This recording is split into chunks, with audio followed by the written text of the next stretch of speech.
Porquê? Lá está, devido à falta de financiamento, uma política mais ajustada, uma política expansionista mais ajustada à realidade e à conjuntura macroeconómica santomense, e são essas medidas que, pouco a pouco, no meu entender, falo isso isento de qualquer afinidade partidária, estou a falar daquilo que são os estatutos previstos na lei, são medidas, são sinais bastante positivos que nós devemos aproveitar já. Com esta crise económica que abala todo o mundo, devemos pensar de uma forma mais proativa em São Tomé, porque para além de ser a nossa terra, tem uma imensa potencialidade. Digam vocês sobre isso. Boa tarde a todos. Começo por felicitar a Associação dos Estudantes São Tomenses em Coimbra. E agora, pronto, não vou fazer cá nenhuma autocrítica das coisas que foram cá ditas, mas também, pronto, é para partilhar um bocado o meu conhecimento. Sou licenciada em Gestão de Empresa e mestrada em Gestão de Recursos Humanos. Por isso, são muitas áreas que vocês falaram cá. Vou começar pelo senhor psicólogo, sociólogo, desculpe, que falou na unidade. Ou melhor, colega Héctor Costa. Colegas, somos colegas. Falou no caso da unidade. Infelizmente é uma palavra que eu acho que em São Tomé, nós, São Tomenses, vamos perdendo. Por exemplo, fez-se cá um encontro em 2006, não tem nada a ver com a comparação deste ano. Isto é, a unidade entre nós, São Tomenses, nós começamos a criticar lá em cima, no topo, digamos assim, quando a base em si já é toda desmembrada. Por exemplo, dou exemplo em Lisboa, que nós tentamos, através de outros colegas, contribuírem, é dizer sim hoje, mas amanhã já talvez o não. Por isso eu acho que é bom sempre nós refletirmos quando falamos no topo, quando nós cá em baixo somos mesmo desorganizados. Falou também de fazermos por nós mesmos, não é? Eu em tempos também assisti o programa por lá, que ouvi muitas declarações dos alunos da formação profissional. Eu quero dar testemunho aqui como pessoa, que eu para fazer a minha formação profissional pagava 150 euros por mês. E eu costumo dar testemunho aos outros colegas que mal ou bem estão-nos a pagar por estudar, mas eu não. Tive que estudar, tive que trabalhar e estudar à noite. Por isso, e depois pensarem também que eles estão a formar, estão a investir em eles próprios. Não é? Tem colegas meus que para fazer a medicina compartilharam um quarto com 6 pessoas. Há uma parte também que aqui que os São Tomé estão a chegar de São Tomé há uns anos atrás, perderam metade. Tipo, eu não estou disposto a compartilhar o quarto com o outro quando eu sei que eu sou estudante. Se eu quero ser alguém amanhã, tenho que me sacrificar hoje. Há pessoas que dizem, se não me pagam a bolsa, como é que querem que eu estudar? Só que esquece, daqui a uns anos, o São Tomé está pouco se lixando, digamos assim, se eu vou ser varredor ou se eu vou ser médico. Isso não tem nada a ver. Falou o senhor, não sei o nome, falou da avaliação de desempenho. Acho que em São Tomé não deve, se calhar não há bem, falando São Tomé como país, alguém para falar da avaliação de desempenho tem que saber a sua visão e a sua missão. Eu acho que São Tomé, como governantes, não sei se eles sabem o que é que vão querer ser amanhã. O São Tomé, digamos assim. Por isso é difícil fazer uma avaliação de desempenho sem eu saber o que é que eu quero ser, o que é que eu estou aqui para fazer. Há empresas em São Tomé que tentaram fazer isso, mas os funcionários, quando sabem que vão ser avaliados, para eles estão a ir tirar o meu emprego. Logo, eles não fazem avaliação de desempenho. Tive em São Tomé em fevereiro, então, tentei pesquisar sobre isso. A avaliação de desempenho em São Tomé, eu acho em geral, não existe. Porque se no topo os governantes sabem que estão no poder durante só um determinado tempo, se calhar não têm a visão, não sabem o que é que ele quer saber fazer do país. Falaram também sobre o trabalho em equipa. Não é fácil fazer um trabalho em equipa. Por exemplo, esse encontro é um exemplo que vocês têm. Fazer um trabalho em equipa, por mais líder que seja, democrático, seja o que for, se você não tiver as pessoas, uma boa equipa, não faz. Focar-se na pergunta que quer fazer a Web. Não, eu estou a falar do que eles falaram. Sim. Não estou a desviar o tempo, eu estou a falar dos. Ok, mas a colega fez um monte de perguntas. Vocês não falou nada. No caso da liderança, sim, vocês apresentaram. É a minha maneira, vocês fizeram a apresentação. Cada um de vocês falou do tema, não é? Se é a área que eu fiz, porque é assim, por exemplo, o Sr. Mário Neves falou muito bem de gestão de empresa, mas eu acredito, ok, ele teve que desenvolver muito, eu percebo, mas muita gente aqui não percebe. No caso do senhor que falou da liderança, foi o caso do senhor gestor, falar da liderança é muito bom, mas falar da liderança e liderar é totalmente diferente. Muitos gestores falam de liderança, há trabalhos científicos, até hoje fala-se de liderança, Mas acho que 90% de quem fala de liderança, se calhar nunca liderou. Por isso, gostei muito das vossas interpretações e obrigada.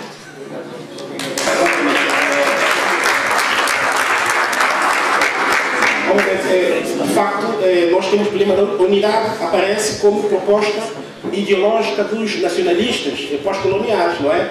Mas do ponto de vista antropossociológico, São Tomé e Príncipe é um país muito pequeno, duplamente pequeno, populacionalmente e geograficamente, mas é um país com muitas fraturas sociais. Nós somos unidos. Nós partilhamos o espaço físico, mas nós não partilhamos os espaços simbólicos e afetivos. Já dizia isso um grande filósofo, dramaturgo nigeriano, Roli Soyinka. Nós partilhamos o espaço físico, porém nós temos um déficit da partilha dos espaços afetivos e simbólicos. Isso que nos falta. Para mim a questão da avaliação é fundamental. Eu trabalho na minha área e não concebo que alguém faça o mesmo, seja em que área for, sem ser avaliado e sem prestar o resultado do seu trabalho. Isto para mim é uma cultura que é uma cultura pessoal e que tem muito a ver, tem muito a ver com a forma como eu vejo a sociedade e como eu vejo a gestão pública, a gestão política de um país e portanto é a mesma questão de convicção pessoal, não mais do que isso. Não pode haver nada, enfim, em termos de estruturação de recursos humanos do Estado, e o nosso grande problema, do meu ponto de vista, é a mesma a qualidade e a qualificação de recursos humanos, não pode existir isso sem se introduzir a cultura da avaliação e dos resultados. Impossível, não é? Lisboa, 200 km aqui desta cidade histórica, já 6 anos na primeira pessoa, licenciando em Ciências da Comunicação e da Cultura. Os meus parabéns, em primeiro lugar, à organização do evento, à Associação dos Estudantes aqui do Coimbra. Honestamente e muito calorosamente, o meu forte abraço para vocês por terem proporcionado este momento. Diretamente uma questão ao jovem mestre Mário, se me permita, o meu colega na outra altura, agora é estudante, enfim. Mário, nós estamos numa fase tão complicada e tão complexa que o mundo vive, e sobretudo a Europa. A África passa um pouco ao lado, mas nunca é demais começarmos a antever até que ponto a crise poderá afetar e entrar em África. Mário, apanhei nesta reta final da sua apresentação, da sua exposição. São Tomé e Príncipe tem todos os recursos naturais possíveis, excepto a ouro e diamante que nós não temos. Nós estamos, de uma forma muito privilegiada, numa zona central da África, sendo o único país da África lusófona que está aí na zona central da África, não é? Onde, numa altura que se fala de tirar o melhor proveito possível deste nosso posicionamento, sendo o único país que está a 1 hora, 45 minutos desta costa africana, com grandes potências como Camarões e não só. Portugal, propriamente Portugal, já está a pensar, aliás, já está mesmo a avançar para uma forma estratégica de explorar os seus produtos para esta zona da África Central, a partir de São Tomé e Príncipe e a Guiné Equatorial. Eu quero colocar o Mário. Enfim, sabemos que há toda uma burocracia jurídica e não só. Até que ponto São Tomé e Príncipe, neste caso, és um dos jovens, talvez um dos futuros especialistas, eu espero, nesta área. Até que ponto São Tomé e Príncipe pode tirar proveito servindo de uma placa giratória quiçá, ou quem sabe então tirar proveito desta zona central da África que nós estamos posicionados através das nossas empresas, ou quem sabe servindo de uma ponte para explorar os produtos e ganhar algum dinheiro, quem sabe direto ou indiretamente. Era basicamente isto. Obrigado. A prestação de serviço surge de uma forma consequente da combinação entre o setor primário e o setor secundário. Vou só citar um exemplo. Temos uma imensa área marítima na qual não tiramos o maior proveito. Estamos a pensar em prestação de serviço para o exterior, nós não conseguimos sequer tirar o maior proveito dos nossos recursos naturais, mesmo, intrínsecos. Por exemplo, como referia nas pescas, é uma pesca meramente artesanal. As nossas canoas vêm. Se o pescador encontrar 2 tubarões, não pode trazer. Tem que trazer só um, porque a canoa não tem espaço. São alguns constrangimentos. Quando na minha perspectiva, devia ser feita uma política muito ajustada, ou seja, do território marítimo nacional, devia fazer um mapa e um calendário, digamos assim, em que para determinadas regiões iriam pescar naquela área. O que queria fornecer? De forma que haviam outras áreas que não estavam a ser exploradas e conservando as espécies, ou seja, imagino que era comer um peixe, mas que geralmente é capturado numa determinada área, mas foi alguém, está sempre alguém a pescar. Há de chegar uma altura que vai ter uma ruptura. Lá está, estamos a falar da sustentabilidade dessas políticas. Haver um agendamento de forma que haja alguns nichos a serem extraídos potencialmente, enquanto que os outros vão se reproduzindo.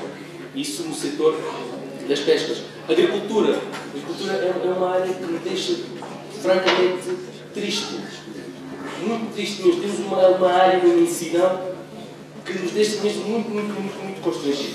E quando se fala na prestação de serviço, a nossa densidade populacional é vista como algo benéfico, mas tem as suas externalidades negativas.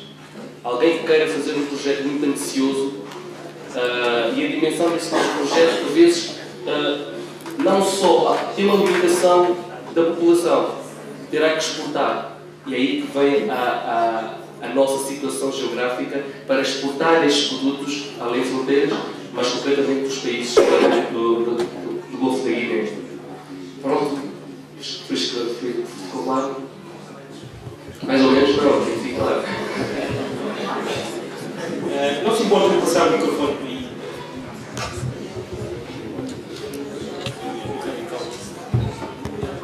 Vamos tocar.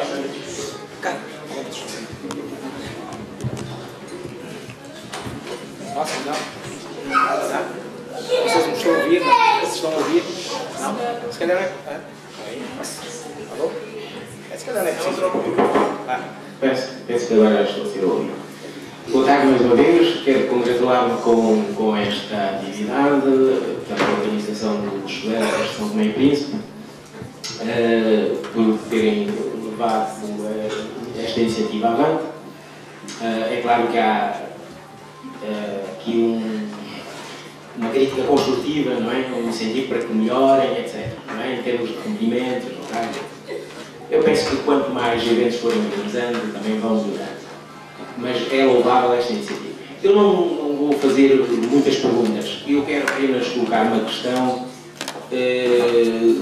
suscitada pela intervenção do meu amigo, colega Billy, mas que transfiro também para os outros oradores. A propósito da cultura da avaliação. Billy, eu penso que em São Tomé e Príncipe temos que cultivar a responsabilidade antes de mais. E depois virá a avaliação. E não sei se os responsáveis políticos terão moral para avaliar, não é? Portanto, quando não são responsáveis e mais, não são responsabilidades. Nós carecemos de uma opinião pública e publicada que portanto, junto das instituições e das entidades, portanto, se faça ouvir, criticando, sugerindo, não só criticando, mas sugerindo também. E de maneira que eu penso que a cultura da avaliação vai levar muito tempo. Se cá em Portugal é difícil, não é? Eu como profissional cá sou de uma classe não rejeita, não enjeita a avaliação, mas não queremos um modelo de avaliação, em concreto. Portanto, o que se pretende passar é que os professores não querem ser avaliados, não é isso? Não concordamos, é que o modelo está em vigor. Agora, concretamente, eu penso que de facto, e é o que eu quero ouvir do Abílio e não só, se de facto o que nós precisamos, se não é, portanto, de uma cultura de responsabilidade. E eu ao bocado até confirmei aqui com o meu colega, Liberado Mir, até perguntei-lhe, fiz uma pergunta muito rápida, se em São Tomé se cumprem horários. Portanto, a avaliação lá vamos. Portanto, antes de mais, se de facto não temos que trabalhar a responsabilidade e portanto, os responsáveis políticos para exigirem têm que